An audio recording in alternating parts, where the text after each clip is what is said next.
For decades, Pakistan has clung to Pakistan-occupied Kashmir, POK, entrenching itself in an unwinnable conflict with India. This ongoing dispute has resulted in nothing but economic strain, political instability, and rising extremism within Pakistan. It's time for Pakistan to hand over POK to India, unconditionally, for its own survival. Otherwise, it risks collapse under the weight of its own misdeeds. First, let's talk about the economic toll. Pakistan's economy is already on the brink. High debt, inflation, and unemployment. And yet, it continues to allocate scarce resources to maintain POK, a region that offers little to no economic benefit. Imagine the impact of releasing these financial pressures. Pakistan could redirect those resources to its own critical issues, reducing poverty, creating jobs, and stabilizing its economy. Failing to do so could be the final straw that pushes Pakistan toward economic collapse. Now consider the political consequences. For decades, POK has been a tool of distraction, used by military regimes and governments to stir nationalist sentiment and divert attention from Pakistan's internal crises.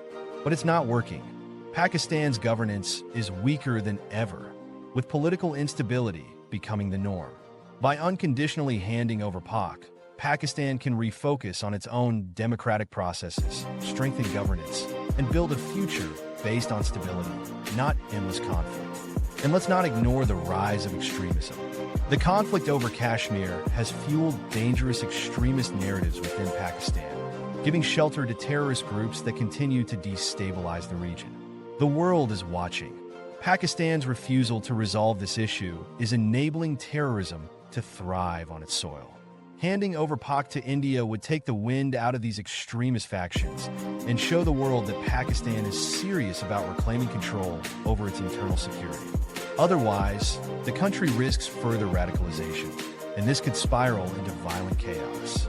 Pakistan's international reputation is already in free fall.